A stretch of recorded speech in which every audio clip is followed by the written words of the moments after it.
right, it's Wednesday, the 7th of September. Local swell trackers, thanks for being here. We're going to click off here with the swell periods.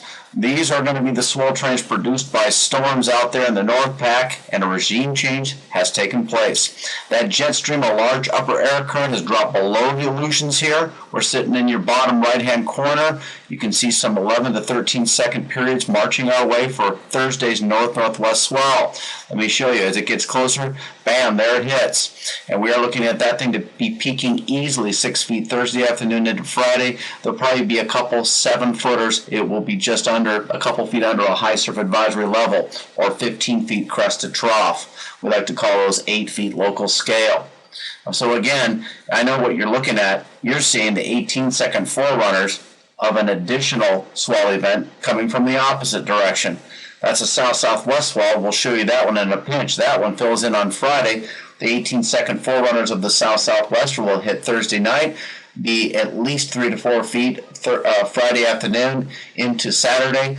Top spots, because of the long swell trains, the deep water spots will probably have a few 5-foot sets or 3 or 4 feet overhead. And most spots will be 2 to 3, marginal 4, but there will be some spots bigger. And there he goes. We are looking at a real nice run of swell, a little reinforcement from the south in a few days, and some more northeast swell in a few days after that. But the main events will definitely be Thursday's north and Friday's south. Let's go down under. Here she comes, right there. As it leaves your view, that's when it hits Hawaii at about 20 degrees latitude. And we're about 165 longitude. That's why that north swell is right on top of us. But this southern swell is going to be a nice one. Not near as big as the last one. That's a once every 15 years. But we are looking good for the weekend. We see some Tasman Sea and south-southwest at about 10 days out. We'll keep you posted on this. All right, here we are. Here is the system that is broad under the west-east Aleutians, rather. It's moving down. It has pushed the high pressure where the blue area is, pushed the high pressure ridge right on top of the islands. That's why for the last couple of days we've been in a land and sea breeze pattern. So the mornings are crystal clear and it's totally glassy. The afternoons see the cloud buildup and the onshore sea breezes, although not terrible. It's not great. This pattern, thanks to this pretty well stationary low pressure, will keep this pattern in place through the weekend, with trades beginning to come in next Monday. But this is the culprit right here for our first kickoff to fall, bringing us in at least double overhead swells. Let's take a look at its track. It dissipates. As that dissipates, the high pressure will begin to form again. You're starting to see a little bit more activity in the North Pack, which is typical this time of year. A lot of north-angled swells to begin.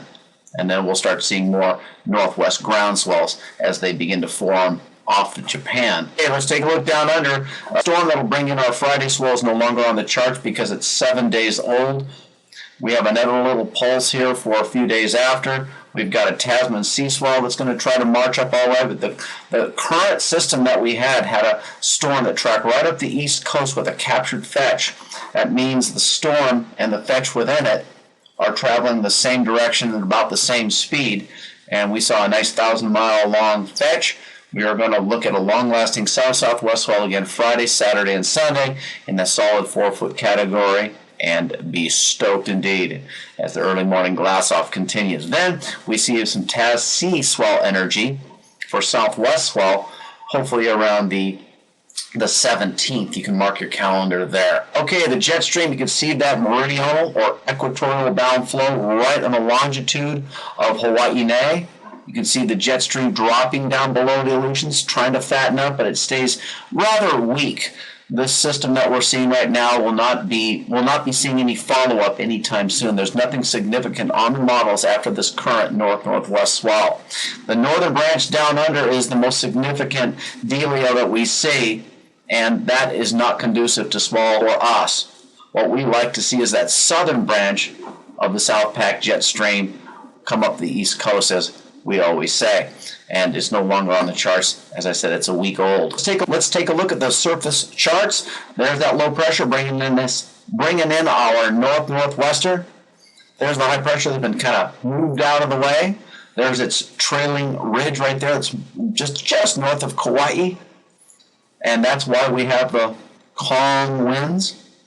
This high pressure will move back into place as this high gets out of here in a few days, leading us back to more normal weather and trade wind patterns next week. Now let's jump way up to features that are 20,000 feet up. The water vapor loop showing the brown sinking air. These are the stable regions. And then the north pack showing that big spinner from the upper regions all the way down to the surface. We see it rising north-northwest well. And it'll be rising all Thursday morning, and yahoo. So there's the Waianae right down here. We're looking good for waves around the compass over the weekend. Highs are going to be in the upper 80s, lows about 70. Right now we have a nice slow-paced east flow to the clouds, being a very dry pattern, and that will continue to stay dry.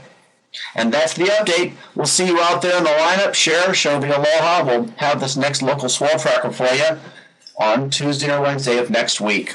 Aloha.